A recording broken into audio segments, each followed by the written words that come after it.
Entonces, vamos a compartir el día de hoy eh, lo que está en medio de la traición, en medio del abandono, en medio de, pues, la hora más difícil de nuestro Señor Jesucristo. Esto que es la institución de la cena del Señor. Se los voy a compartir acá. Ahí está. Oh,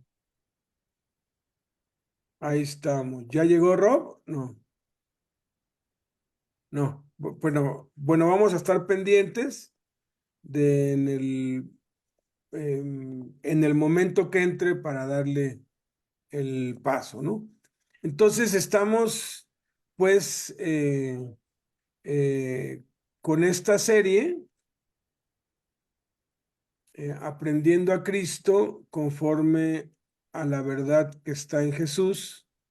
Déjenme se los acomodo. Aquí está.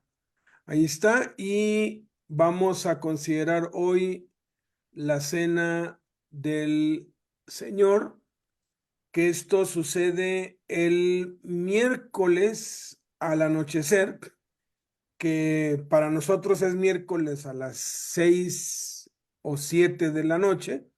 Para los judíos ya es el día jueves. Eh, Cuando ya entremos en materia de el día exacto en que pues murió Jesús, no vamos a recurrir ni a la tradición ni a la historia, vamos a recurrir a la Biblia, y es muy fácil determinar conforme a la escritura por las fiestas y por las celebraciones que los judíos tienen, qué día es cuando el Señor Jesús murió en la cruz, que fue el día jueves, eh, porque el jueves iniciaba el miércoles en la tarde y se recorría hasta el jueves nuestro, las 6 de la tarde. Entonces, esto está en medio de cuando él profetiza que va a ser traicionado, que va a ser abandonado, cuando él pues declara que eh, pues se va a quedar solo, y cuando sucede, cuando le anuncia a Pedro que lo va a negar 3 veces, le anuncia a todos que lo van a dejar, eh, exhibe a Judas, aun cuando ellos no se dan cuenta que era Judas, aun cuando se los dijo 2 veces claramente. Entonces, en medio de esto, él instituye lo que se conoce como la Cena del Señor, y vamos a darle lectura en Mateo, Marcos, Lucas y Juan, y dice así: Cuando era la hora, se sentó a la mesa y con él los apóstoles, y les dijo: cuánto he deseado comer con ustedes esta Pascua antes que padezca, thank you. porque les digo que no la comeré más hasta que se cumpla en el reino de Dios. Y habiendo tomado la copa, dio gracias y dijo: tomen esto y repártanlo entre ustedes, porque les digo que no beberé más el fruto de la vid hasta que el reino de Dios venga. Y mientras comían, tomó Jesús el pan y bendijo, y dio gracias, y lo partió y les dio a sus discípulos, diciendo: tomen, coman, esto es mi cuerpo que por ustedes es dado. Hagan esto en memoria de mí. Y de igual manera, después que hubo cenado, tomando la copa y habiendo dado gracias, les dio diciendo: esta copa es el nuevo pacto en mi sangre. Beban de ella todos, porque esto es mi sangre del nuevo pacto, que por ustedes y por muchos es derramada para remisión de los pecados. Y de cierto les digo que, de cierto les digo que desde ahora no beberé más de este fruto de la vid hasta aquel día en que lo beba nuevo con ustedes en el reino de Dios de mi Padre. Y bebieron de ella todos. Si se dan cuenta, hay pues ahora sí que un un cambio importante en la manera como lo celebramos nosotros. Dice aquí, cuando unimos Mateo, Marcos y Lucas, que primero tomó la copa y la dio y la repartió entre ellos, pero simplemente dijo que no bebería más del fruto de la vid hasta que el reino de Dios viniera. Ya mientras comían, tomó el pan, repartió el pan y después que hubieron cenado, tomó la copa y la repartió. Ahorita lo vamos a entender. Vamos a leer ahora por separado Mateo 26 del 26 al 29. Si nos puedes hacer el favor, Narciso, de leer Mateo 26 del 26 al 29, por favor. ¿Estás por ahí?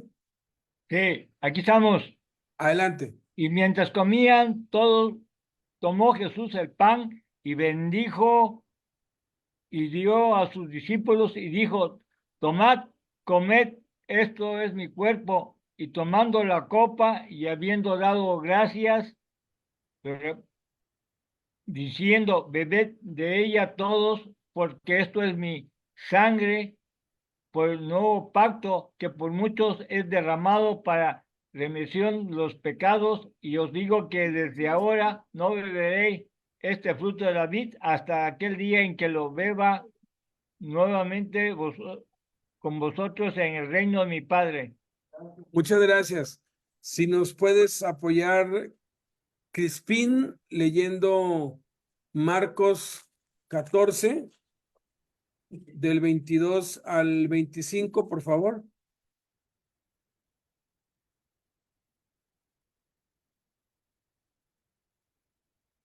¿Andas por ahí, Crispín?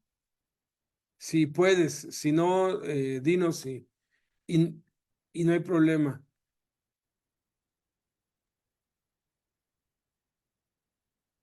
Parece que no puede. Joel, ¿nos puedes apoyar? Dice así: y mientras comían, Jesús tomó pan y bendijo y lo partió y les dijo, diciendo: tomad, esto es mi cuerpo. Y tomando la copa y habiendo dado gracias, les dijo, y bebieron de ella todos, y les dijo: esto es mi sangre del nuevo pacto, que por muchos es derramada. De cierto os digo que no beberé más del fruto de la vid hasta aquel día en que lo beba nuevo en el reino de Dios. Y si nos puedes apoyar, Dani, con Lucas 22 del 14 al 20, por favor. Claro. Cuando era la hora, se sentó a la mesa, y con él los apóstoles, y les dijo: ¿cuánto he deseado tomar con vosotros esta Pascua antes que padezca? Porque os digo que no la comeré más hasta que se cumpla en el reino de Dios. Y habiendo tomado la copa, dio gracias, y dijo: tomad esto, y repartidlo entre vosotros, porque os digo que no beberé más del fruto de la vid hasta que el reino de Dios venga. Y tomó el pan y dio gracias, y lo partió y les dio, diciendo: esto es mi cuerpo, que por vosotros es dado. Haced esto en memoria de mí. De igual manera, después que hubo cenado, tomó la copa, diciendo: esta copa es el nuevo pacto en mi sangre, que por vosotros se derrama. Ok. Aquí, pues claramente estamos viendo, ¿verdad? Que toma la copa, luego el pan y luego la copa, pero en la primera vez que toma la copa, no dice que esto es mi sangre, simplemente está hablando del reino de Dios, porque está estableciendo un principio que ahorita vamos a descubrir o a pues corroborar. Cuando unimos los tres episodios, encontramos estos dos párrafos de Lucas antes de lo que conocemos como la celebración de la cena, ¿no? Este,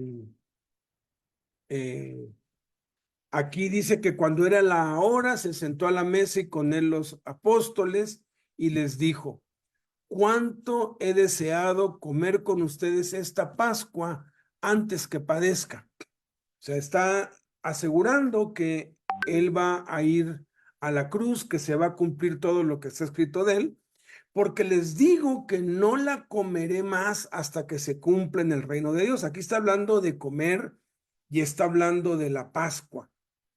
Y luego toma la copa y da gracias y les dice: tomen esto y repártanlo entre ustedes, porque les digo que no beberé más del fruto de la vid hasta que el reino de Dios venga. Él está estableciendo primero el reino de Dios, y entonces ya es cuando viene lo que nosotros celebramos como la cena del Señor, y que lo hemos hecho muchas veces y que todos los cristianos deberíamos hacer mínimo una vez al mes, recomendable una vez por semana, ideal es todos los días o cada tercer día o cada que se pueda.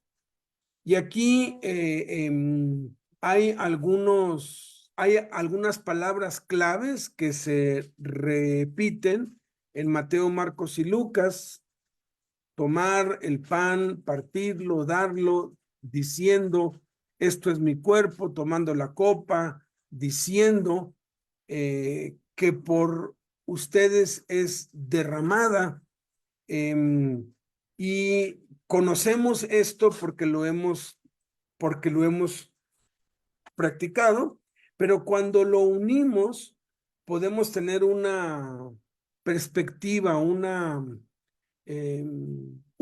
visión más precisa de lo que Jesús está estableciendo cuando él instituyó la cena del Señor. ¿Puedes orar, César? Pedirle a Dios que sea él el que nos hable. Y me acaban de ya pues confirmar que no le fue posible a Rob, pues, o sea, llegar por el tráfico y algunas otras circunstancias allá donde está. Entonces, pues vamos a seguirnos de largo con este tema. Entonces, ora para que sea Dios hablándonos, para que sea Dios trayendo revelación de su palabra. Amén.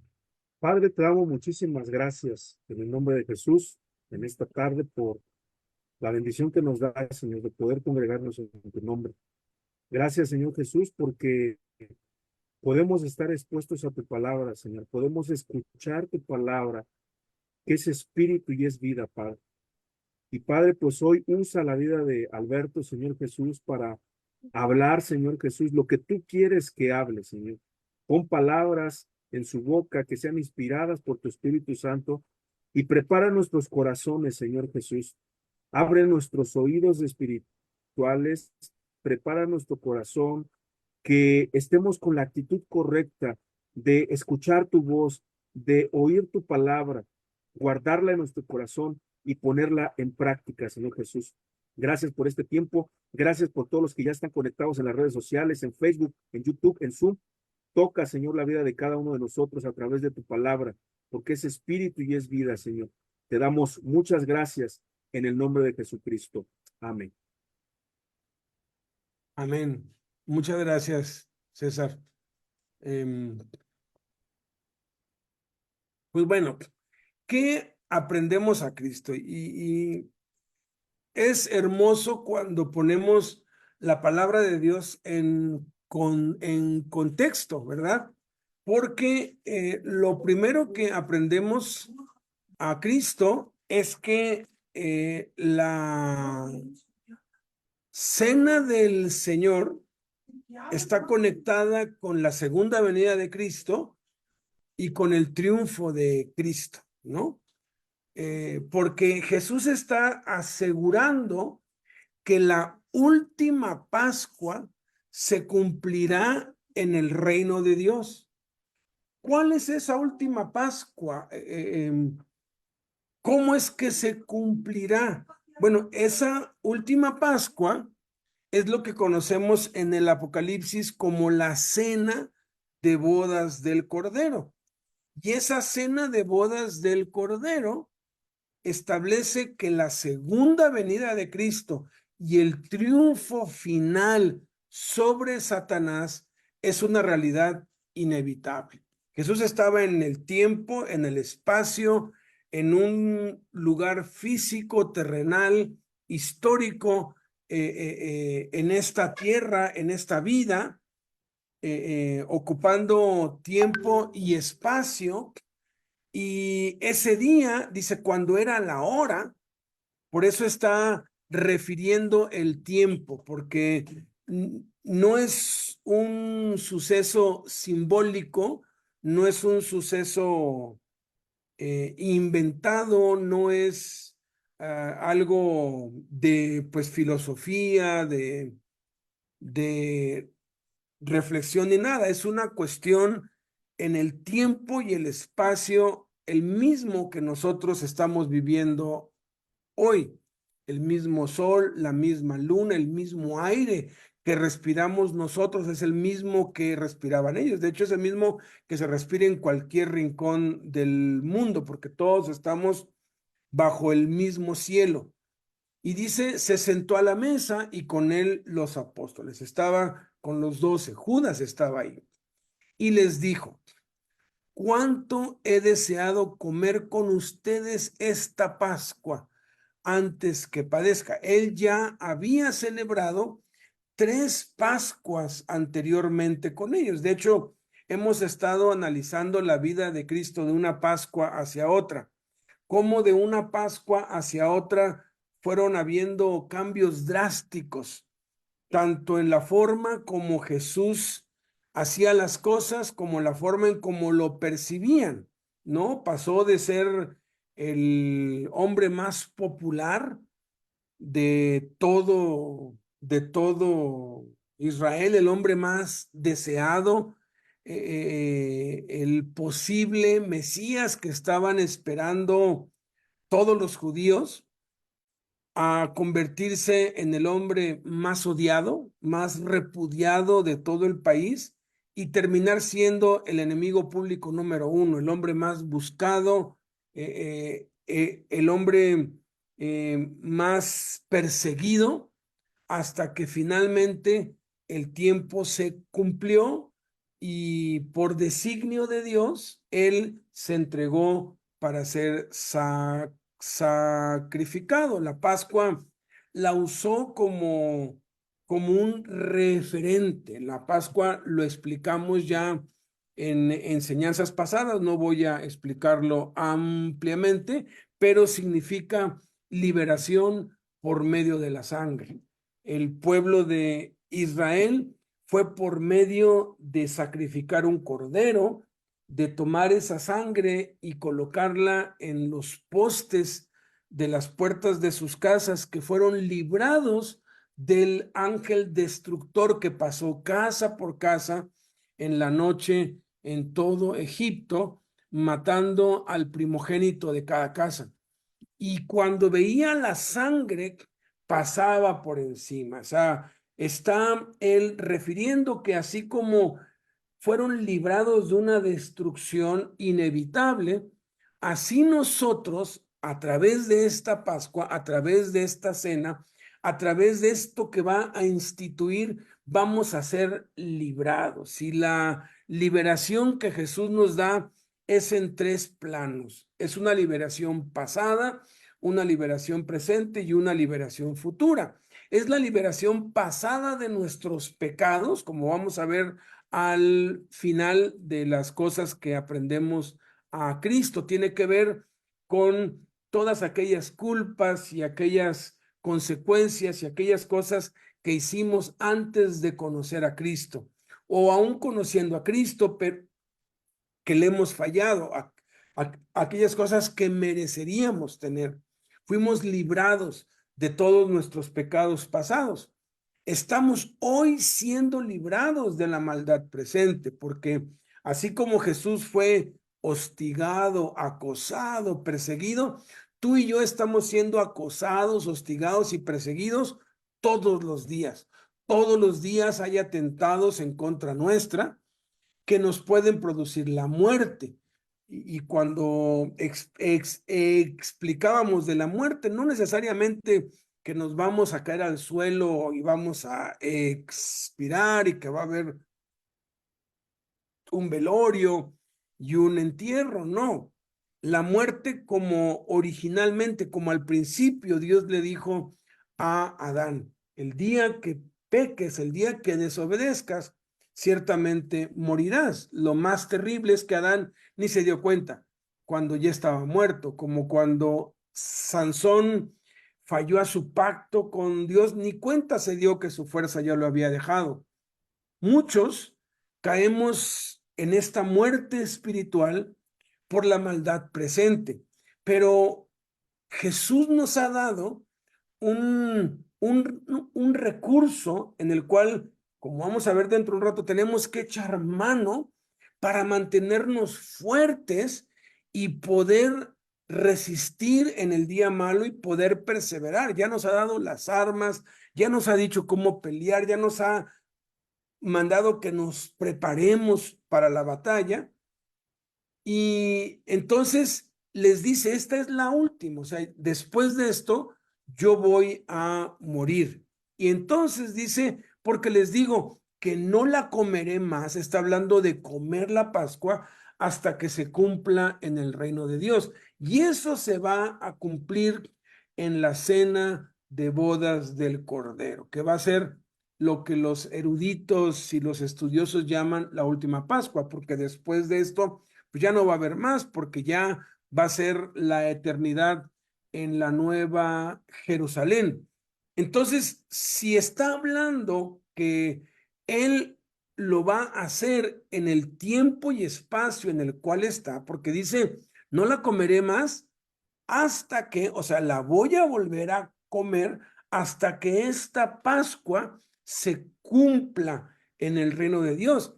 Y cuando se cumpla, entonces van a ser la cena de bodas del Cordero. Es lo que Apocalipsis nos muestra, nos revela el Espíritu Santo. Y si van a ver una cena de bodas del Cordero, es que Jesús ya vino a la tierra y ya triunfó sobre Satanás, ya echó al lago de fuego que arde con fuego y azufre por la eternidad al falso profeta, a la bestia y al anticristo, y ha encerrado a Satanás durante 1000 años. Entonces, la relevancia que tiene, la trascendencia de la cena del Señor va mucho más allá de un recordatorio, va mucho más allá de algo que nos conviene hacer, porque vamos a establecer hoy lo que ya todos sabemos, que a medida que ejercitamos la cena del Señor, que comemos el cuerpo y la sangre de Cristo, nos vamos fortaleciendo contra el pecado para poder vencer. Nos estamos sometiendo a Dios y recibimos poder para resistir al diablo para que él huya de nosotros. La segunda cosa está asociada con esta, porque de acuerdo a lo que dijo a continuación, el reino de Dios finalmente se establecerá sobre la tierra. Eso es lo que dicen las palabras que siguen. Ahorita se los voy a explicar. El reino terrenal de 1000 años de Cristo es una realidad inevitable. Dice, y habiendo tomado la copa, dio gracias y dijo, tomen esto y repártanlo entre ustedes, porque les digo que no beberé más del fruto de la vid, y está hablando del fruto de la vid de esta tierra. Dice, hasta que el reino de Dios venga. Primero dice hasta que se cumpla en el reino de Dios. Cuando Jesús venga, es muy interesante la enseñanza del juicio eterno, porque podemos ver ahí los 10 acontecimientos que van a haber. Y uno de ellos es que Jesús desciende del cielo, sus pies se posan sobre el monte de los olivos, y tal santidad no la resiste el monte y se parte en dos, y desde allí frente al Armagedón, con el aliento de su boca destruye a 200 millones de personas, 200 millones de soldados que están allí reunidos para exterminar a los judíos finalmente. Y entonces es que establece el tribunal de Cristo y empiezan los 1000 años. Empiezan los 1000 años, lo que se conoce como el milenio, después que ha atado al diablo, y son 1000 años que vamos a vivir en esta tierra. Por eso está diciendo, no beberé más del fruto de la vid. En Mateo y Marcos lo dice de este modo, y de cierto les digo, en Mateo nada más dice les digo, pero en Marcos asegura de cierto, que desde ahora otra vez está usando el tiempo y el espacio, el tiempo terrenal. No beberé más de este fruto de la vid. Está otra vez refiriéndose a este fruto de esta vid que fue dado en esta tierra hasta aquel día en que lo beba nuevo con ustedes en el reino de Dios de mi Padre. Entonces está hablando aquí del reino de Dios, que también el reino de Dios, así como nuestra liberación, se ve en tres planos. Uno es el plano celestial. Dios tiene su trono en los cielos, su reino llena todo, cubre todo. En su reino se reveló Satanás, que era uno de los querubines, protector, y arrastró tras sí a la tercera parte de los ángeles, y fueron lanzados sobre la tierra.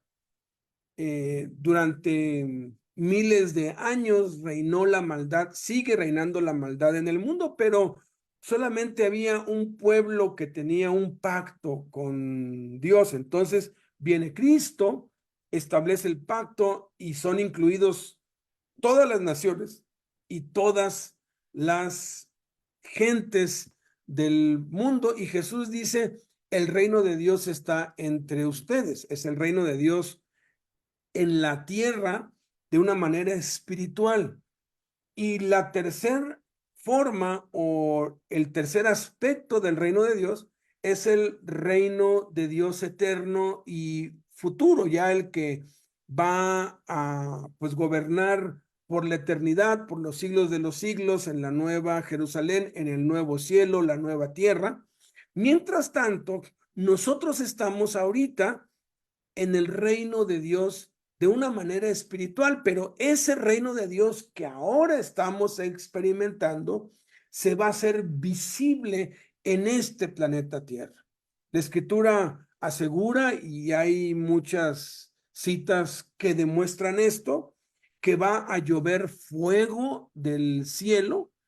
Algunos científicos explican que dado que la Tierra es detenida, o sea, porque vienen 4 ángeles y detienen la Tierra, la ponen en una sola posición, de manera que cuando Jesús venga en las nubes lo puedan ver desde cualquier punto de la Tierra. Hay un momento exacto cada año cuando el sol y la luna pueden ser vistos desde el último rincón de la Tierra. Entonces van a colocar la Tierra en ese punto. La Tierra va a dejar de rotar y va a dejar de hacer una traslación. El movimiento de rotación y de traslación de la Tierra va a ser detenido y eso va a producir un caos estelar. Porque si tú sacas un solo objeto de su órbita, eso influye en la gravedad y la atracción que hay entre todos los planetas. Entonces, todo se va a salir de su órbita, la luna se va a salir de su órbita, y como lo único que está estático va a ser la Tierra, la Tierra se va a volver el centro de atracción de todo el universo. Y es lo que explica allí Apocalipsis, que las estrellas van a empezar a caer del cielo. Como dato, pues curioso, los científicos aseguran que si sucede eso, entonces la luna empezaría, que es el objeto astral más cercano a la Tierra, empezaría a descender hacia la Tierra y tardaría entre 9 y 10 años para llegar a la órbita terrestre. Obviamente, cuando eso pase, cuando ya se abra el primer sello y el segundo sello, a la Tierra le quedan 7 años de vida. Entonces, la Luna nunca va a llegar a tocar la superficie terrestre, pero van a haber cambios. La Luna se va a ver oscura, se va a ver roja como la sangre, va a haber oscuridad en la tercera parte del día, va a cambiar totalmente, ya no van a ser 12 horas de día y 12 horas de noche, esto va a ser un caos terrible, van a haber momentos del día que no va a ser ni de día ni de noche, pero obviamente el Sol, que es una estrella que también gira alrededor de su eje y hace un movimiento de traslación, también va a ser atraída hacia la Tierra. Entonces, Marte, por ejemplo, explican que tardaría como 30 y tantos años para caer sobre la Tierra. Entonces, ningún planeta, ningún asteroide, nada va a chocar contra la Tierra. La Tierra no va a ser destruida por intervención humana. Pero explican que si el Sol se acerca un porcentaje muy pequeño y el Sol tardaría muchísimo más, obviamente, muchísimo más que Marte o que cualquier otro planeta, pero es nada más cuestión de que el Sol se acerque un poquitito más y calculan ellos que 7 años del Sol estar siendo atraído hacia la Tierra como el único centro de atracción, porque es lo que está fijo, entonces el calor aumentaría y la cercanía del Sol haría que lloviese, literalmente lloviese fuego sobre la Tierra. Y es lo que va a pasar. Es de lo que criticaban y acusaban a los apóstoles y a los primeros cristianos, porque eso lo podemos corroborar en el Apocalipsis, en las cartas de Pedro, lo podemos corroborar en las profecías de los profetas, que va a llover fuego. Toda la tierra, todo lo que existe, edificios, puentes, cerros, ríos, lagos, todo, absolutamente todo va a ser quemado. Todo, todo, todo, porque es una purificación que va a hacer Dios, es algo que va a permitir Dios. Eso es lo que los científicos explican. Algunos eruditos dicen, no, Dios no necesita del sol, Dios simplemente puede hacer descender fuego del cielo, ya lo ha hecho varias veces, ¿no? Hizo descender fuego sobre Sodoma y Gomorra. Elías hizo descender fuego del cielo sobre 50 soldados que lo querían arrestar y luego sobre otros 50 y luego sobre el buey que allí puso y que le echó agua. O sea, pero es una explicación más o menos científica de lo que podría pasar. No sabemos si es exactamente cómo va a pasar, pero nos dice exactamente que va a llover fuego del cielo. El mundo entero, así como el diluvio cubrió toda la superficie de la tierra con agua, toda la superficie de la tierra va a ser cubierta con fuego. Obviamente, los hombres van a construir, eh, eh, pues, pues tipo, pues búnkers, van a construir dónde esconderse abajo de la tierra, porque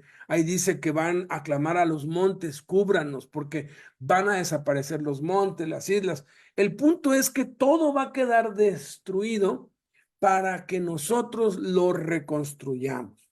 Hiroshima, Nagasaki quedaron reducidas a cenizas. Sin embargo, en menos de 10 años reconstruyeron todo, la flora, la fauna, los animales, los árboles, y no quedó ni siquiera sombra de lo que pasó ahí, lo que se conoce o la parte que históricamente hubiera sido Sodoma y Gomorra, pues son espacios en donde hay mucha concentración de azufre, pero hay gente que habita, o sea, vamos a reconstruir otra vez todo y obviamente en este reino, y no creo que nos tardemos 10 años, ¿no? Pues ya con cuerpos glorificados y con los ángeles ayudándonos, visibles, pues no sé cuánto tiempo, pero vamos a reconstruir todo y se va a sembrar otra vez la tierra y se van a sembrar otra vez uvas y se va a producir otra vez vino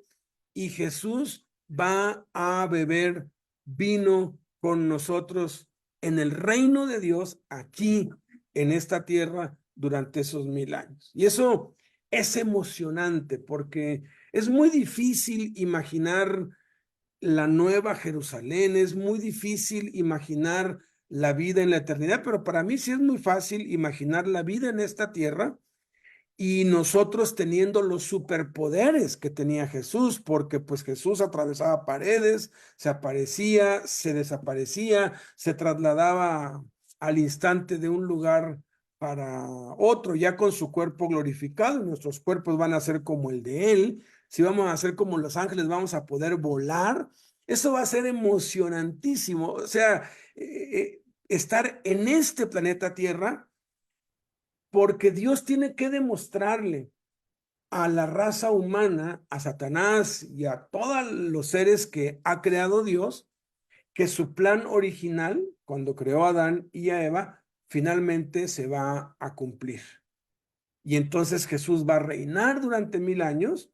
Los eruditos aseguran que el mundo va a ser dividido en 12 países. Cada país va a estar gobernado por uno de los 12 apóstoles. Que pues Cristo va a estar reinando desde Jerusalén y va a tener a dos, uno a su izquierda y uno a su derecha, y vamos a estar nosotros con cuerpos glorificados, todos los redimidos, van a estar los ángeles, van a ser visibles y van allí a tener la oportunidad todos los seres humanos que no pudieron nacer porque fueron abortados o porque murieron cuando eran niños, y los que hayan sobrevivido a la lluvia de fuego y que no se dejaron sellar, porque va a haber muchos que no se van a dejar sellar con la marca del anticristo. Y entonces se va a formar la sociedad tal y como la planeó durante 1000 años. Pero después de esos 1000 años, va a ser necesario que estos que no han tenido la oportunidad de escoger entre el bien y el mal lo puedan hacer. Por eso es que Satanás va a ser suelto de su prisión y va a ir a seducir otra vez a los humanos que no han tenido la oportunidad de escoger entre Dios y el diablo. Nosotros ya no, porque ya escogimos aquí en esta tierra. Nosotros ya estaremos con cuerpos glorificados y no va a haber posibilidad, porque ya estamos en la eternidad. Pero aquellos que no nacieron o que murieron cuando eran niños, que son millones, esos necesitan, al final de cuentas, tomar una decisión tal y como le hicieron los ángeles. Pero el punto aquí, lo que es emocionante, que es que cada vez que celebramos la cena del Señor, estamos nosotros confirmando, validando, no solamente que Jesús va a venir por segunda vez, que Satanás va a ser vencido, sino que vamos a reinar juntamente con Cristo 1000 años en esta tierra. Eso es algo tan real que por eso Jesús nos dejó este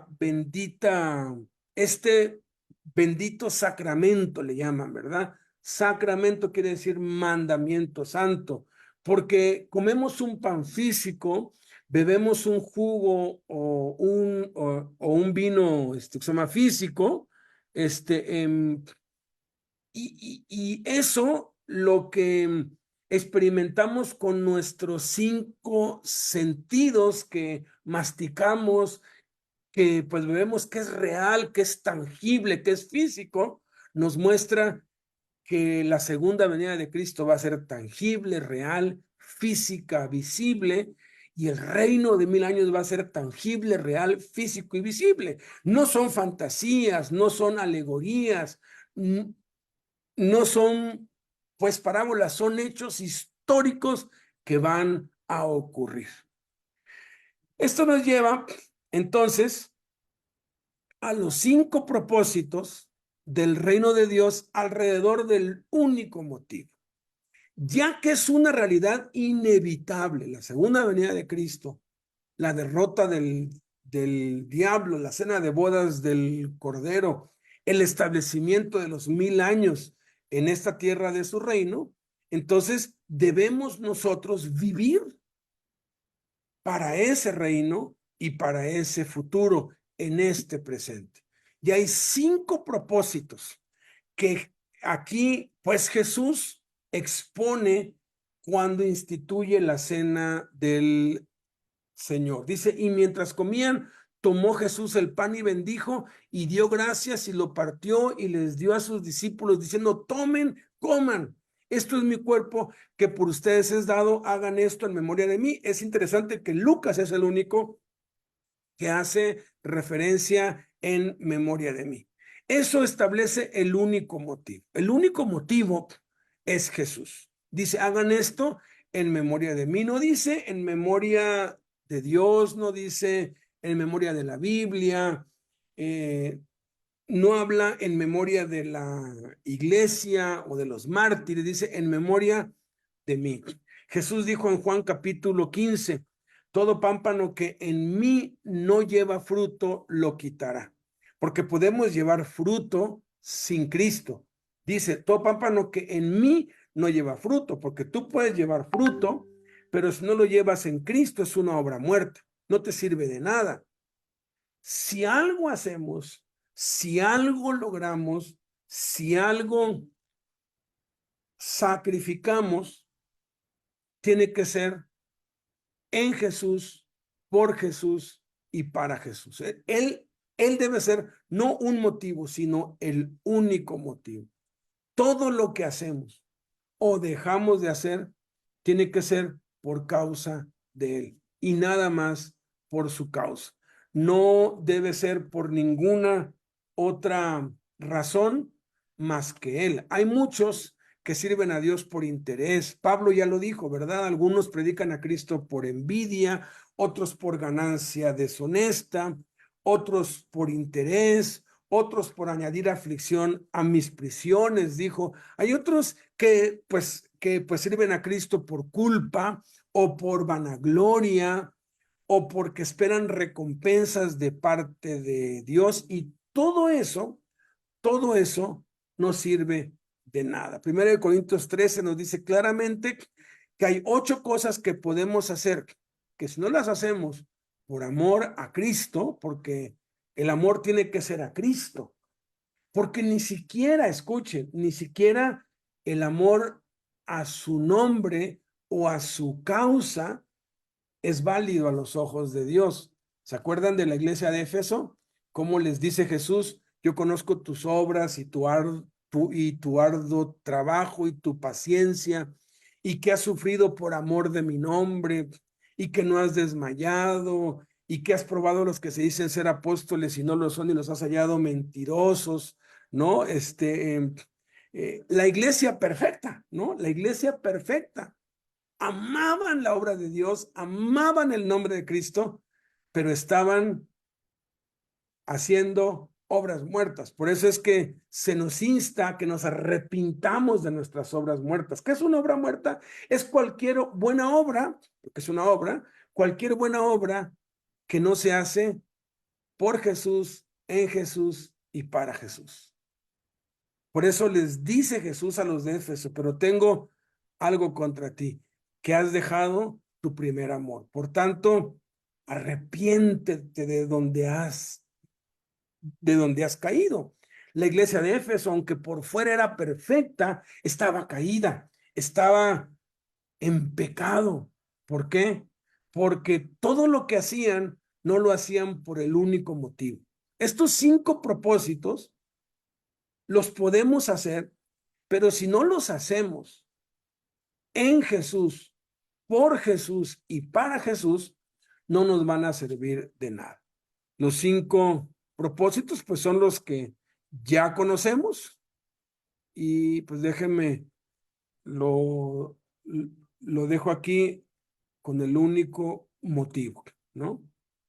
Los 5 propósitos son, pues primeramente, comunión.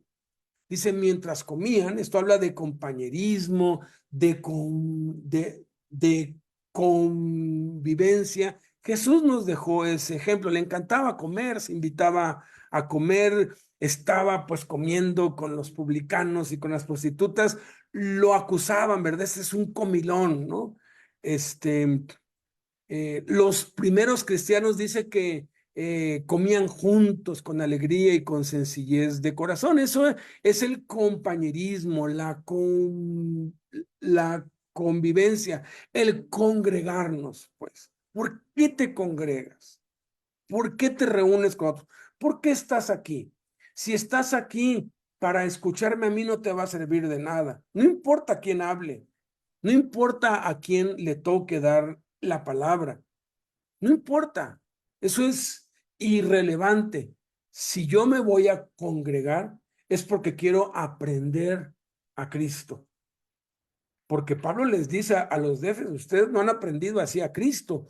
Y en Éfeso predicaba el apóstol Juan, predicaba Apolos, llegó de visita a Pedro. Casi todos los apóstoles fueron a predicar a Éfeso. Pablo también. Pero les dice, no, ustedes no están aprendiendo ni de Apolos ni de Pedro. A los corintios les dice, yo sembré, Apolos regó, pero el que da el crecimiento es Dios. O sea, ¿quién es Apolos? ¿Quién es Pedro? ¿Quién es Pablo? Somos servidores de Dios. Y es triste que a veces cuando oímos que alguien, ahí vamos, porque queremos escuchar al hombre. Ten muchísimo cuidado, porque no vas a recibir de Dios. Puede ser que recibas del hombre, pero no te va a servir de nada, porque la sabiduría del hombre es humana y siempre falla. Entonces, congrégate, congreguémonos por Jesús, en Jesús y para Jesús. Hagámonos esa meta de congregarnos, y si lo podemos hacer todos los días, hagámoslo todos los días. Luego, el segundo propósito es el discipulado. Dice que tomó Jesús el pan. Nos habla de iniciativa, de dar el ejemplo. El discipulado va más allá que la instrucción. La instrucción es decirte qué hacer y cómo hacerlo. El discipulado es hacerlo y mostrártelo, mostrarte cómo se hace. Por eso es que procuramos involucrar a aquellos que enseñamos en la obra de Dios, y que se metan, que se involucren, que participen, que esto no sea un movimiento de hombres, sino que sea un movimiento de Cristo, que estemos involucrados todos. Aquí no hay estrellas, la única estrella es Jesús. Y si hemos aprendido algo, hacerlo y luego poner a hacerlo a otros. Es increíble, pero siempre va a haber quienes hagan las cosas mejor que tú y que yo. Y ahí es donde tenemos que cuidarnos del síndrome de Saúl, que por los celos persiguió a aquel que era pues mejor que él. Si Saúl hubiera pensado tantito, oye, este es mejor que yo, lo voy a hacer mi principal al mando, lo voy a poner por encima de todos y le voy a dar toda mi autoridad, el reino de Saúl hubiera sido más grande que el de pues Faraón posiblemente. Faraón se dio cuenta, este jovencito José es mejor que mí y que todos en este reino, y lo puso por encima de todos. ¿Y qué pasó con el reino de Faraón? Faraón llegó a ser dueño de todo el dinero, de todos los animales, de todas las tierras, de todas las posesiones y de todas las personas, gracias a que no hubo esos celos, esa envidia, gracias a que se entendió el discipulado. Y eso es a lo que nos llama Cristo. Yo soy enemigo de ponerle nombre a lo que estamos haciendo, porque no veo que los apóstoles le hayan puesto nombre a lo que ellos hacían. Si somos Fundación Emanuel es porque el gobierno nos pide que pues tenemos que estar constituidos, pero no me gusta usar ese nombre. Es Cristo, lo que debe pues brillar siempre es Cristo, no los nombres, ¿no? Pero si algún nombre le tuviéramos que poner, si nos exigieran un nombre, yo le pondría el ministerio Ananías de Hechos capítulo 9, ¿no? Porque Ananías, ¿quién fue? Un discípulo X, o sea, nada más aparece una vez, pero ese discípulo X fue usado por Jesús para tocar a un gigante, a Saulo.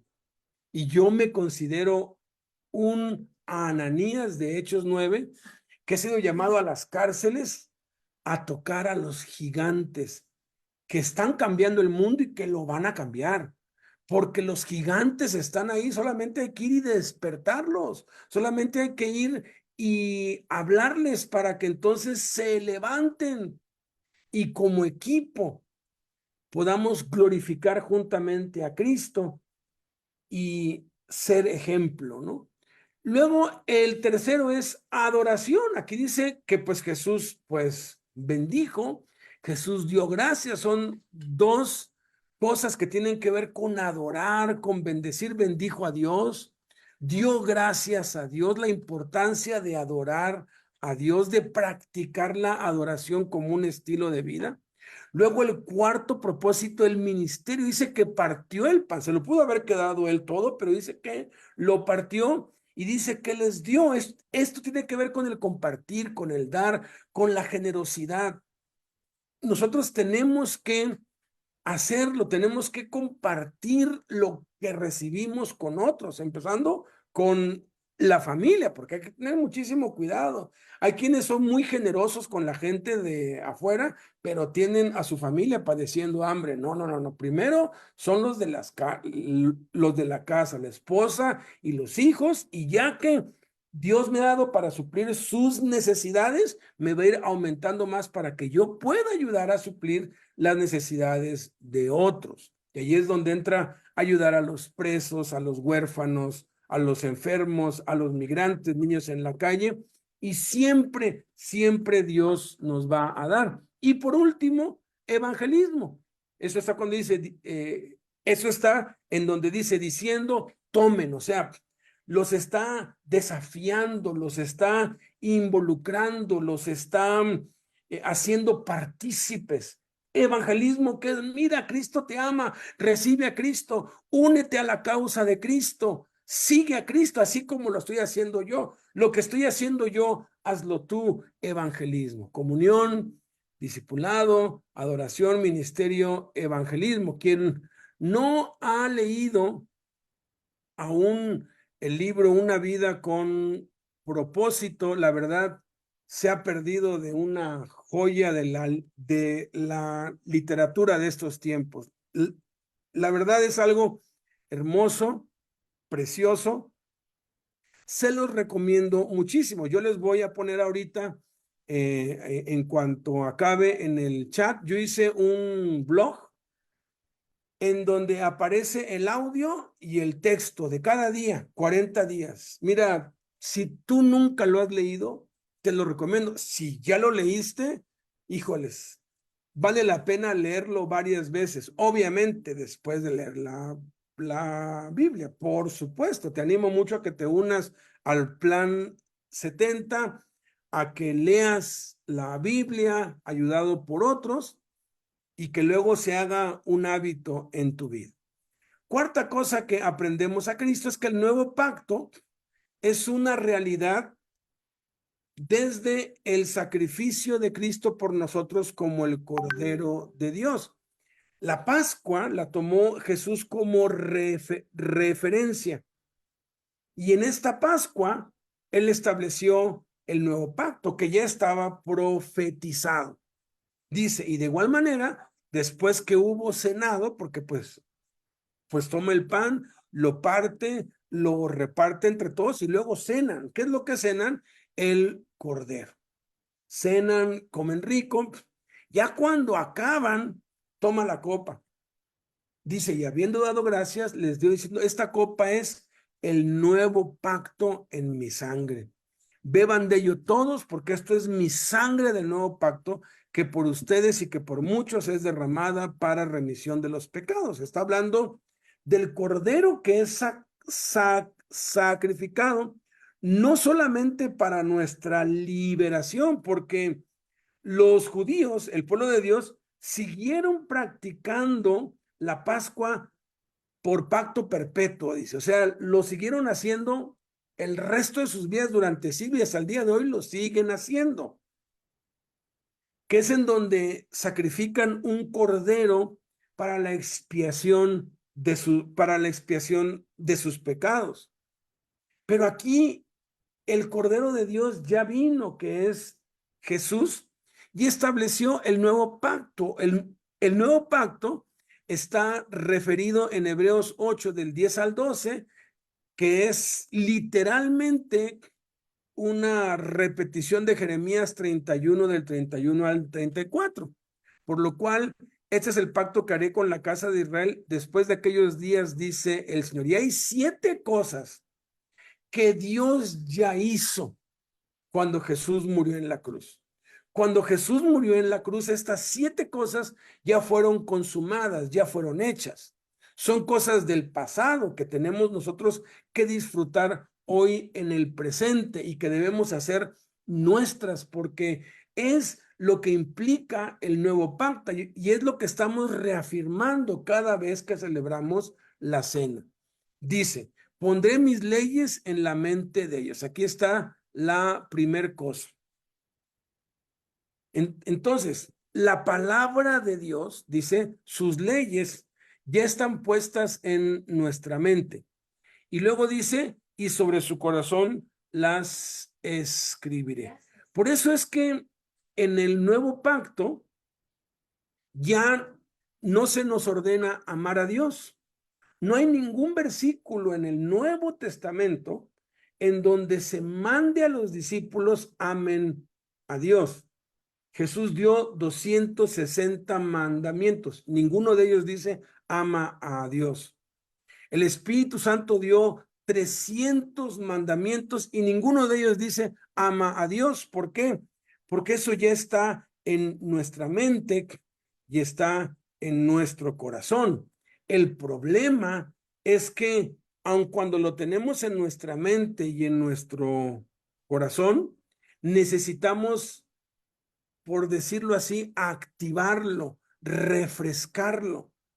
Es algo que ya nos fue dado, es algo que ya tenemos por instinto. ¿Por qué los bebés respiran y comen? No les ha enseñado nadie, lo hacen por instinto, porque ya lo traen dentro de ellos, pero obviamente necesitan a su madre para que les dé comida. De igual modo, nosotros pues tenemos la palabra de Dios y por eso es que tenemos que leerla, porque cuando leemos la palabra de Dios, aun cuando ya está escrita en nuestra mente y está escrita en nuestro corazón, al leerla nosotros la traemos a la realidad. Por ejemplo, está escrito en la palabra de Dios que por las llagas de Jesús hemos sido sanados, ¿no? Ya es una verdad, es un hecho definitivo. Jesús ya nos sanó. Eso está escrito en nuestra mente y está escrito en nuestro corazón. Pero mientras no lo leamos, mientras no lo creamos, es como si tienes tú joyas o tienes tú un tesoro guardado en una caja fuerte, pero no conoces la combinación. O tienes un auto en la puerta de tu casa, pero no tienes la llave. Entonces, ¿qué es lo que tienes que hacer? Encontrar la llave para poder abrir el carro y prenderlo. Encontrar la combinación para poder abrir la caja fuerte y sacar los tesoros que están ahí. Bueno, la llave y la combinación para desbloquear o para sacar a luz lo que ya tenemos en la mente y en el corazón desde que recibimos a Cristo es leer la Biblia, escribir la Biblia, memorizar la Biblia. Lectura, transcripción, memorización. Y eso va haciendo que lo creamos y que tengamos fe. Y entonces, si la enfermedad nos llega, que nos llega a todos, entonces declaramos la palabra de Dios y la palabra de Dios siempre triunfa sobre la realidad. Luego, la tercera cosa dice, y sería ellos por Dios. Nosotros tenemos un Dios y ese Dios es el que creó los cielos y la tierra, Padre, Hijo, Espíritu Santo. No estamos huérfanos, no estamos desamparados, tenemos un dueño. Y si tenemos un dueño, pues lo último que nos debe preocupar es el sustento, que es de lo que nos preocupamos más. Siempre andamos, ¿y ahora cómo le voy a hacer? ¿Y ahora que pues no me alcanza? Espérame tantito, tenemos un dueño que nos compró por un precio. Cuando alguien compra un gato o un perro o adopta un gato o se lleva una mascota a su casa, pues la mascota pues no puede salir y trabajar. El dueño tiene que darle de comer. Pues las aves del cielo, ¿quién las adoptó? ¿Quién las compró? Le pertenecen a Dios. ¿Quién alimenta las aves? Dios. Por eso dijo Cristo, vuestro Padre alimenta las aves del cielo, que no trabajan, que no hilan. ¿Cuánto más ustedes, hombres de poca fe? O sea, tenemos un dueño, pero así, este dueño es nuestro Padre. Y así como nosotros con nuestros hijos les decimos, mira hijo, tú dedícate a estudiar, yo me encargo del resto. ¿Qué necesitas? Yo veo cómo le hago, pues yo tengo tus útiles y pago tu colegiatura y a ver cómo le hago, pues tú nomás dedícate a estudiar y es lo que los padres queremos. Entonces Dios dice, ¿sabes qué, mijo? Busca primeramente mi reino.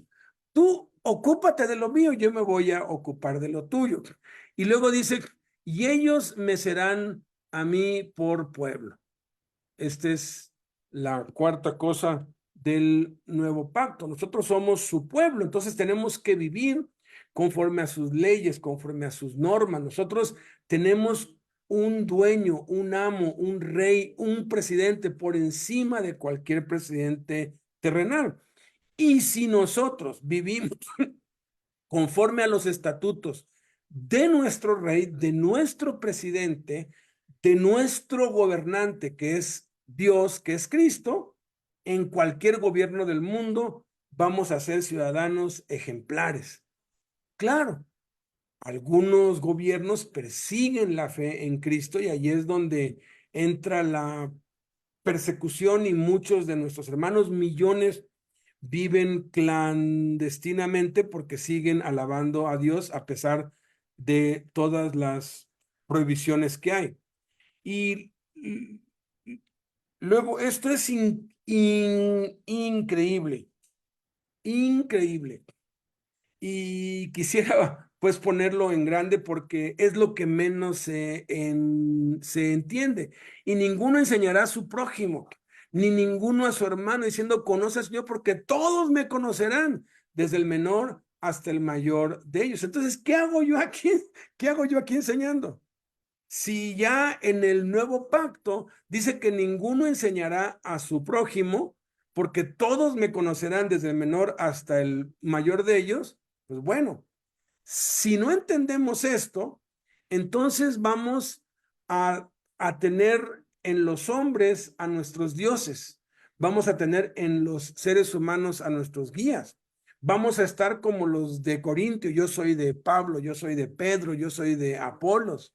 Pero si entendemos el nuevo pacto, sea Alberto, sea pues Crispín, Narciso, Joel, Hilario, César, Daniel, no importa quién enseñe, yo estoy pendiente de lo que Jesús me va a hablar. Y estoy aprendiendo a Jesús, porque estoy conociendo a Jesús a través de ellos. Dios necesita revelarse a través de seres, de seres humanos, pero cuando entendemos eso, entonces ya no hay posibilidad de que caigamos en idolatría, porque sabemos que todo viene de Cristo. Si yo me equivoco, pues el error es mío. ¿Por qué? Porque estoy hablando en la carne, posiblemente. Pero si yo acierto, el logro no es mío, el logro es de Cristo. Si algo bueno hay en mí, si algo bueno hay en ti, si algo bueno digo yo, si algo bueno dice, es porque Cristo lo dice a través de ti. Entonces, la gloria es nada más para Él. Esta es la sexta, dice, porque seré propicio a sus injusticias. Aquí nos está hablando de que sí hemos hecho mal, pero hay propiciación. O sea, muchos estamos viviendo las consecuencias de nuestras malas decisiones, estamos cosechando lo que hemos, lo que hemos sembrado, pero Dios es propicio, o sea, Él restaura, Él cambia, toma tiempo, porque habla aquí de una propiciación. Entonces, es el proceso de la restauración de nuestras vidas. Y por último, y esta es fantástica, ya no hay culpa, ya no hay condenación, porque Dios ya no se acuerda ni de nuestros pecados ni de nuestras iniquidades. Pecado no es lo mismo que iniquidad. Puede haber pecado sin iniquidad, pero no puede haber iniquidad sin pecado, porque la iniquidad es la intención. Tú le puedes robar a alguien sin que te des cuenta. De pronto van a una cena y están varios ahí y tú recoges tus cosas y por error tomaste el celular de otro y te lo llevas. Involuntariamente se lo robaste. Es un pecado, por eso es que habla en la Biblia del que peca por hierro. Podemos a veces pues pecar sin darnos cuenta, por accidente, por descuido, etcétera. Hay 7 razones por las cuales uno peca. Pero cuando lo haces con intención mala y estás allí cazando, ahorita se lo va a quitar nomás para hacerle la vida difícil y le robas el celular, o se lo robas porque quieres pues venderlo y comprarte una botella o comprar droga. Allí está la intención mala. Entonces Dios ve todo eso y Él dice, ya lo perdoné, con mi sangre son total y enteramente limpios, al punto que ya no me acuerdo de eso. Y entonces, esto nos lleva a la quinta cosa que aprendemos, es que dado que Jesús viene otra vez, que Satanás va a ser derrotado, que va a establecer su reino sobre esta tierra, que Dios tiene un propósito para nuestras vidas y que debemos vivir para los propósitos de Dios y que debemos vivir en el nuevo pacto, por tantas razones debemos ser partícipes del cuerpo y de la sangre de Cristo. Tomen, coman, esto es mi cuerpo. Beban de ella todos porque esto es mi sangre. Y dice que bebieron de ella todos. Obviamente no nos lo dice, pero comieron el pan todos. En Juan 6, 53 al 58, Jesús ya lo había establecido. De cierto les digo, si no comen la carne del Hijo del Hombre y beben su sangre, dice, no tienen vida. Y esto es impresionante, no tienen vida, está hablando de la vida espiritual. No participar de la cena del Señor es un pecado que produce la muerte. Dice, el que come mi carne y bebe mi sangre, dice, tiene vida eterna. Esta palabra vida eterna es el Zoe, es la vida de Dios y habla de la resurrección. Y luego dice, mi carne es verdadera comida y mi sangre es verdadera bebida. Luego dice que el que come su carne y bebe su sangre, en mí permanece y yo en él. Y hay muchas promesas de que si permanecemos en él y sus palabras permanecen en nosotros, que van a haber oraciones contestadas, su gozo va a estar en nosotros, vamos a ser verdaderamente libres. Luego habla aquí que el que lo come, dice, vivirá por mí. Dice, este es el pan que descendió del cielo, no como vuestros padres comieron el que come de este pan vivirá eternamente. La vida eterna comienza en esta tierra. Y estamos viviendo la vida eterna cuando estamos viviendo la vida en abundancia, cuando estamos viviendo en santidad, cuando estamos viviendo en victoria delante de Dios. Y esto, pues, concluimos con lo que le fue revelado a Pablo. Es increíble que Pablo no estuvo en esta Pascua, pero en el desierto Jesús se le apareció a Pablo. Y Jesús personalmente, y esto se puede demostrar, está escrito, no hay el tiempo, pero ahí en Gálatas tú lo puedes ver, Jesús le comunicó a Pablo el evangelio, le contó todo. Entonces dice aquí, porque yo recibí del Señor, o sea, está diciendo, a mí el que me lo contó no fue Pedro, ni fue Juan, ni yo fui a una reunión donde lo hicieron, no, Jesús mismo me lo dijo lo que les he enseñado, que el Señor Jesús, la noche que fue entregado, tomó pan y habiendo dado gracias, lo partió y dijo, tomen, coman, esto es mi cuerpo que por ustedes es partido. Hagan esto en memoria de mí. Es interesante que en Mateo dice por ustedes es dado, pero esa palabra dado en el griego también se puede traducir como es partido. Hagan esto en memoria de mí. Asimismo tomó también la copa después de haber cenado diciendo, esta copa es el nuevo pacto en mi sangre.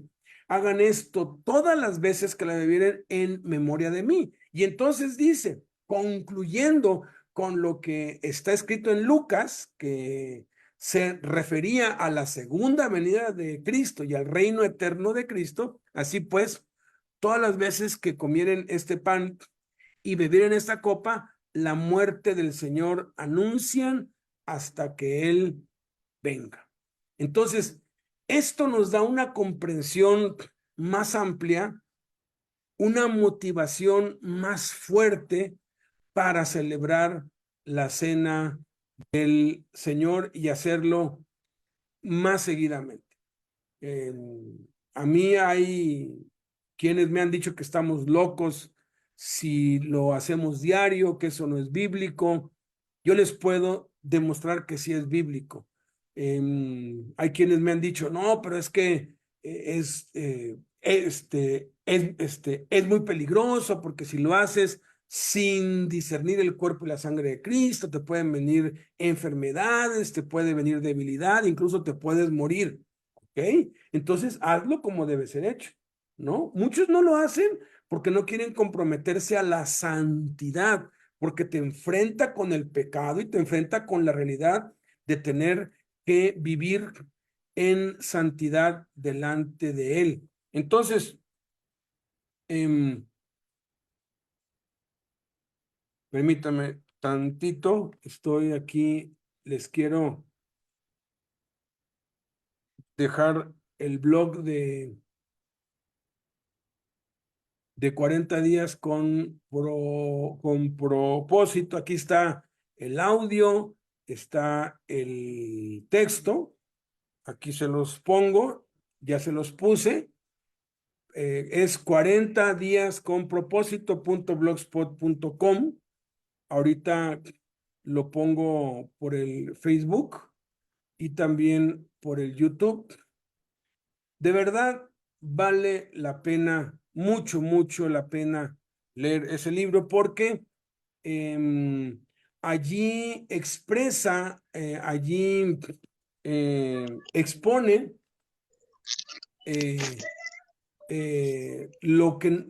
cómo nosotros pues debemos vivir, qué es lo que debemos estar haciendo mientras estamos esperando que Jesús venga, mientras estamos esperando que el Señor se manifieste.